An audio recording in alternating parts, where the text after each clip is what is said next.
सुनाऊं कहानी। Like share subscribe comment करना ना भूलें। विद्युत विभाग में जूनियर इंजीनियर प्रियंका जब विभागीय प्रमोशन के बाद पहली बार अधिकारी की कुर्सी पर बैठी तो लगा मानो सारे विभाग की पावर उसके हाथों में आ गई। एक नई ऊर्जा, नए जोश और ईमानदारी की सोच के साथ जब उसने 7 साल पहले जूनियर इंजीनियर के रूप में जोड़न किया था तो कुछ दिनों में विभाग के फैले भ्रष्टाचार और कर्मचारियों में फैली कामचोरी की आदत ने उसके कोमल मन को बेहद आहत कर दिया था। जूनियर होने के नाते उसके पास अपने फैसले लेने के अधिकार नहीं थे और नई होने या फिर शायद महिला होने के नाते भी उसे अधिक जिम्मेदारी वाले काम भी नहीं दिए जाते थे। इसीलिए भी वह मन महसूस कर रह जाती थी। उन्हीं दिनों उसने ठान लिया था कि जिस दिन उसके पास अधिकार और फैसले लेने की पावर आ जाएगी उसी दिन से वह भ्रष्ट विभाग की छवि के नाम से कुख्यात इस विभाग की काली को धोने का भरपूर प्रयास करेगी। 7 साल के लंबे इंतजार के बाद उसे यह प्रमोशन मिला है और सीट भी ऐसी जिसे विभागीय भाषा में मलाईदार कहा जाता है। जाहिर सी बात है कि घर में खुशी का माहौल था। पति शेखर ने अपने खास दोस्तों और नज़दीकी रिश्तेदारों के लिए एक छोटी सी पार्टी का आयोजन किया था। सभी यार दोस्त बधाइयों के साथ साथ विद्युत विभाग में अटके अपने काम करवाने के लिए सिफारिश भी कर रहे थे। साथ ही साथ विभाग में भ्रष्ट अधिकारियों व कर्मचारियों को भी कोस रहे थे। रात को शेखर ने प्रियंका से कहा, तो भाई हम भी अफसर बीवी के पति हो गए, अब हमारा भी कुछ तो रुतबा बढ़ा ही होगा। आपको मलाई मिलेगी तो कुछ खुर्चन हमारे हिस्से में भी आएगी ही। पति की महत्वाकांक्षा और ऊंचे सपने देखकर प्रियंका सोच में पड़ गई। लगता है युद्ध की शुरुआत अपने ही घर से करनी पड़ेगी। यह सोचते सोचते उसे नींद आ गई।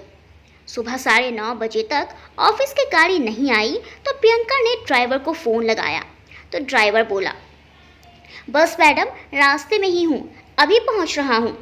पूरे कुएं में ही भांग घुली हुई है। ड्राइवर का उत्तर सुनकर प्रियंका खींच उठी।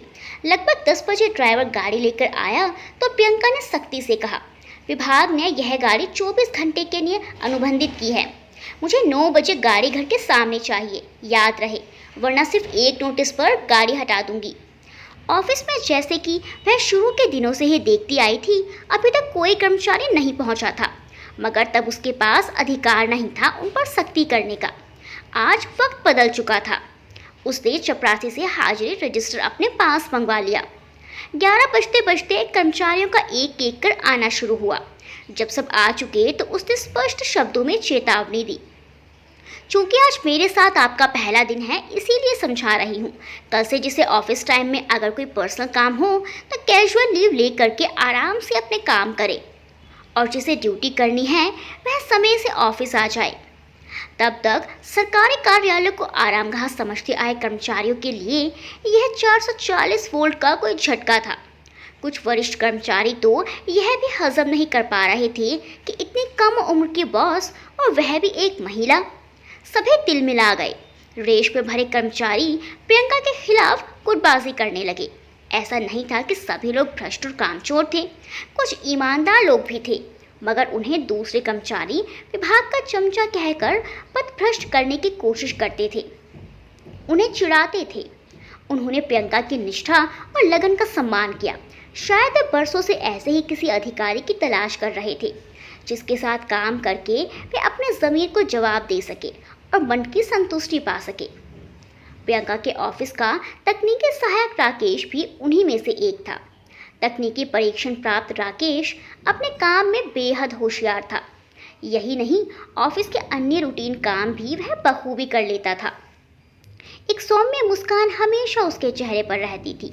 उसके पास काम करने के कई तरीके होते थे, ना करने का कोई बहाना नहीं।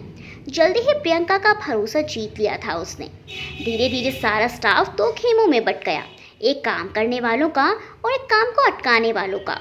मगर राकेश का साथ मिलने से प्रियंका का हौसला मजबूत हो गया और काम ना करने वालों को अक्सर मुंह की खानी पड़ती थी। एक दिन प्रियंका के पास एक फ़ोन आया। उस व्यक्ति ने अपनी परेशानी बताते हुए कहा, मैडम पिछले 1 महीने से आपके कर्मचारी मेरी फैक्ट्री को विद्युत कनेक्शन नहीं दे रहे हैं। मैं रिश्वत नहीं देता, इसीलिए वे फाइल पर बार बार ऑब्जेक्शन लगाकर इसे वापस भेज देती हैं। अगर मैं रिश्वत नहीं दूंगा तो क्या मेरा काम नहीं होगा? आप कल सुबह अपनी फाइल लेकर मेरे ऑफिस आइए, प्रियंका ने संयत स्वर में कहा। प्रियंका ने पूरी फाइल को ध्यान से पढ़ा और उसमें जो औपचारिक खामियां थी वे उसे समझाई। साथ ही कहा कि इन्हें दूर करके फाइल मेरे पास लाइए। आपका काम हो जाएगा, आप बिल्कुल चिंता ना करिए। 2 दिनों बाद वह व्यक्ति फाइल कंप्लीट करके हाजिर हुआ। प्रियंका ने स्टाफ को कनेक्शन जारी करने के आदेश दिए, मगर चूंकि स्टाफ पहले भी इस तरह के काम के लिए रिश्वत लेता रहा है, इसीलिए बिना पैसे काम करना उन्हें बहुत अखर रहा था। एक तरह से उस व्यक्ति के सामने वे अपने आप को बेइज्जत सा महसूस कर रहे थे।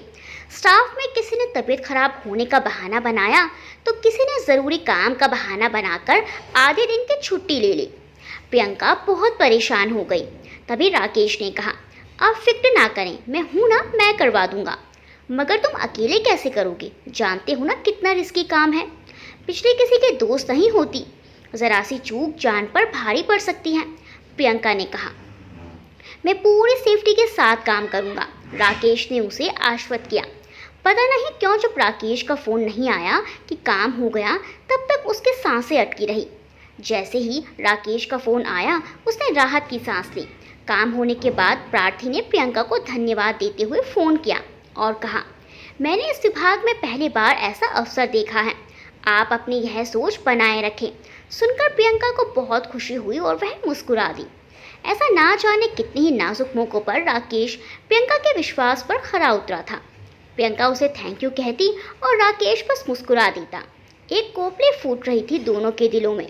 नया काम, नई जिम्मेदारियां, ऑफिस का पहले बिगड़ा हुआ और स्टाफ के असहयोगात्मक रवैये से प्रियंका परेशान हो जाती थी।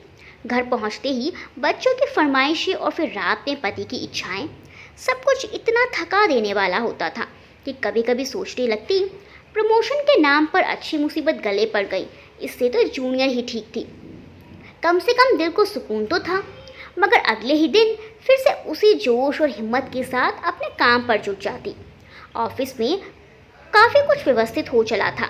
हर रिकॉर्ड, हर फाइल अपडेट हो गई थी। सिर्फ एक कर्मचारी रामदेव के अलावा सब अपना अपना काम भी जिम्मेदारी से करने लगे थे। अब कुल मिलाकर प्रियंका को संतोषजनक लग रहा था। दिवाली का त्योहार नज़दीक आ गया। सभी विद्युत लाइनों और ट्रांसफार्मरों की सालाना मेंटेनेंस करवानी थी। दिन भर शहर में घूमते घूमते प्रियंका थक जाती थी। एक दिन वह अपनी टीम को साइट पर भेजकर खुद ऑफिस के आवश्यक कागजात निपटा रही थी। अपनी मदद के लिए उसने राकेश को भी रोक लिया था। काम निपटाते निपटाते बाहर अंधेरा सा हो गया। वह अपने चैम्बर में थी और राकेश अपनी सीट पर। तभी राकेश 2 कप कॉफ़ी लेकर आया। उसे सचमुच इसकी बहुत ज़्यादा ज़रूरत थी। राकेश ने कहा, आप इतना टेंशन ना लिया करें, सरकारी कामकाज ऐसे ही चलते रहते हैं। यूँ बिना वजह परेशान होती रही तो कोई बीमारी पाल लेंगी आप। अगर आपको मुझ पर भरोसा हो तो आप बाहर के काम मुझे सौंप सकती हैं। अचानक राकेश उठा और स्नेह से उसके कंधे पर हाथ रखकर बोला, आप घर जाइए, सुबह आपको ये सारे कागजात तैयार मिलेंगे। ना जाने क्या था उन आँखों में कि प्रियंका ने अपना सिर उस भरोसेमंद हाथ पर टिका दिया। दिवाली वाले दिन सुबह सुबह ही शिकायत मिली कि वाल्मीकि बस्ती में ट्रांसफार्मर जल गया। प्रियंका इस इमरजेंसी को अटेंड करके घर लौटी तो डाइनिंग टेबल पर ढेर सारे पटाखे, मिठाइयाँ और कई गिफ्ट देखकर चौंक गई। शेखर ने मुस्कुराते हुए कहा, भाई इतने दिनों में आज पहली बार लग रहा है कि सरकारी अफसर के अलग ही ठाट बाट होते हैं। तुम्हारे जाते ही ठेकेदारों की लाइन लग गई और देखो घर गिफ्ट से भर गया है। हमें इसमें से कुछ भी नहीं रखना है। कहते हुए प्रियंका ने एक एक कर सारे ठेकेदारों को फ़ोन करके सारा सामान वापस ले जाने की सख्त हिदायत दी। शेखर को पत्नी से ऐसी उम्मीद नहीं थी। उसने उसे काफ़ी बुरा भला सुना दिया। बच्चों के मुंह उतर गए, सो अलग। त्योहार का सारा मज़ा किरकिरा हो गया। बच्चे तो खैर थोड़ी देर में सब कुछ भूल गए, मगर शेखर ने अगले कई दिनों तक उससे सीधे मुंह बात तक नहीं की। दिवाली निपटते ही मौजूद वित्तीय वर्ष के बकाया टारगेट पूरा करने का प्रेशर बनने लगता है। प्रियंका को भी स्पेशल विजिलेंस चेकिंग के टारगेट दिए गए। राकेश भी उसके साथ ही होता था। एक दिन चेकिंग करते करते शहर से बाहर बने एक बड़े से फार्म हाउस के बाहर उन्होंने गाड़ी रोकी। साफ साफ बिजली चोरी का केस था। प्रियंका ने विजिलेंस शीट भरकर 5 लाख रुपए का जुर्माना लगा दिया। फार्म हाउस का मालिक शहर के विधायक का रिश्तेदार था। विधायक ने फोन पर प्रियंका को मामला रफा दफा करने के लिए बड़ा दबाव डाला। प्रियंका ने इससे बिल्कुल इनकार कर दिया। बात उच्च अधिकारियों तक पहुंची तो उन्होंने भी प्रियंका को समझाया कि पानी में रहकर मगरमच्छ से बैर ठीक नहीं। शेखर ने भी उसे डराया कि कहीं दूर दराज के इलाके में ट्रांसफर ना हो जाए, मगर उस पर तो ईमानदारी का जुनून सवार था। विधायक के रिश्तेदार ने पेनल्टी जमा नहीं करवाई तो प्रियंका ने फार्म हाउस का कनेक्शन काटने का आदेश जारी कर दिया। कर्मचारियों ने विधायक के डर से वहां जाने से साफ मना कर दिया तो राकेश के साथ पुलिस प्रोटेक्शन लेकर के प्रियंका स्वयं गई। वहां मौजूद विधायक के आदमियों ने प्रियंका से बदतमीजी करने की कोशिश की। पुलिस चुपचाप खड़ी उनके आपसी बहस को देख रही थी। तभी एक गुंडा टाइप आदमी आगे बढ़ा और प्रियंका के दुपट्टे की तरफ हाथ बढ़ाया। राकेश ने उसे प्रियंका तक पहुंचने से पहले ही मजबूती से पकड़ लिया। प्रियंका को जीप में बैठने का इशारा किया और ड्राइवर के साथ गाड़ी रवाना कर दी। प्रियंका की आंखें छलछला उठी, मगर उन आंसुओं में राकेश के प्रति अनुराग भी शामिल था। यह केस अभी लोगों में चर्चा का विषय ही बना हुआ था कि अचानक जैसे प्रियंका की जिंदगी में तूफान आ गया। उसका कर्मचारी रामदेव एक ठेकेदार की टेंडर फाइल पास करने के एवज में रिश्वत लेते हुए रंगे हाथों पकड़ा गया। पुलिस को दिए गए अपने बयान में उसने कहा कि यह काम वह प्रियंका मैडम के लिए करता है। उसके बयान के आधार पर प्रियंका को भी गिरफ्तार कर लिया गया। विभागीय नियमानुसार उसे निलंबित कर दिया गया। अखबारों में सुर्खियों में इस खबर को प्रकाशित किया गया। मोहल्ले वाले कनखियों से देख देख कर मुस्कुराते, सामने तो सहानुभूति दिखाते मगर पीठ पीछे कई तरह की बातें करते। कोई कहता बड़ी ईमानदार बनती थी, आ गई ना असलियत सामने। किसी ने कहा जितना रिश्वत लेकर कमाया था सारा कचहरी के भेंट चढ़ जाएगा। बदनामी हुई सो अलग, जितने मुंह उतनी बातें। कहते हैं ना कि मारने वाले का हाथ पकड़ा जा सकता है मगर बोलने वाले की जबान नहीं। बच्चों के दोस्त उन्हें स्कूल में चिढ़ाते, शेखर के ऑफिस में भी सब चटखारे ले लेके बातें करते। प्रियंका बुरी तरह से आहत थी, मन से भी और तन से भी। कुल मिलाकर के अब वह खुद भी इसे अपनी ईमानदारी और काम के प्रति निष्ठा की सजा मानने लगी थी। शेखर को भी सारा दोष उसी में दिखाई देता था।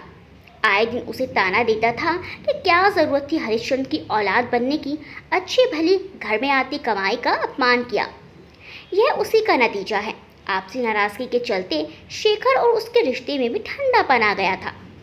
आजकल उनमें आपस में बहुत ही कम बात होती थी। दम तोड़ती हुई मछली सी प्रियंका के लिए राकेश जैसे पानी की बूंद बनकर आया। शेखर के लाख मना करने के बावजूद एक बड़े वकील से मिलकर उसने प्रियंका से उसके निलंबन के खिलाफ कोर्ट में याचिका दाखिल करवाई।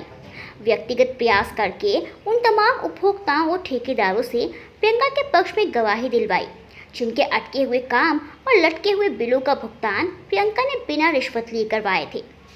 उसी के समझाने पर स्टाफ में भी कई लोगों ने अपने अधिकारी के पक्ष में बयान दिए। उन्हीं बयानों में यह बात भी निकलकर सामने आई कि रामदेव आदतन इस तरह की हरकतें करता है। वह अक्सर मैडम के खिलाफ साजिशें रचता रहता था। यही नहीं, प्रियंका से पहले भी वह कई अधिकारियों को परेशान कर चुका था। स्वयं रामदेव अदालत में प्रियंका के खिलाफ सबूत नहीं पेश कर सका। काफ़ी लंबी कानूनी लड़ाई चली। सभी गवाहों को सुनने और सबूतों को देखने के बाद कोर्ट की कार्यवाही तो पूरी हो गई थी, मगर कोर्ट ने अपना फैसला सुरक्षित रख लिया था। आज प्रियंका की याचिका पर फैसले का दिन है। राकेश ने उसे कोर्ट जाने से मना किया क्योंकि वह जानता था कि अगर कोर्ट का फैसला प्रियंका के हक में नहीं आया तो वह बिखर जाएगी। सच्चाई और ईमानदारी पर से उसका विश्वास उठ जाएगा। राकेश वकील के साथ कोर्ट में गया। दोपहर के लगभग 3 बजे दरवाजे की घंटी बजने पर प्रियंका ने सेफ्टी होल से झांक कर देखा। राकेश का उतरा हुआ चेहरा देखकर उसके पाँव वहीं जम गए। दोबारा घंटी बजने पर उसने बुझे मन से दरवाज़ा खोला। राकेश चुपचाप खड़ा था। उसने कोर्ट का फैसला उसे थमा दिया। प्रियंका ने कांपते हाथों में पकड़कर डबडबाई आंखों से उसे पढ़ा। यह क्या? कोर्ट ने मुझे बेकसूर मानते हुए बाइज्जत बरी कर दिया। पढ़ते पढ़ते प्रियंका फूट फूट कर रो पड़ी। राकेश ने उसे थाम लिया। प्रियंका ने भी आज अपने आप को रोका नहीं। ना जाने कितना दर्द, कितना लावा था जिसे आज बहना था। आज जीत हुई थी, सच्चाई की, विश्वास की, ईमानदारी की और दोस्ती की। दोस्तों, कहानी के बारे में अपने विचार कमेंट्स में बताएं और वीडियो को लाइक करना बिल्कुल ना भूलें। मिलते हैं अगली वीडियो में अच्छी सी कहानी के साथ, तब तक के लिए बाय बाय।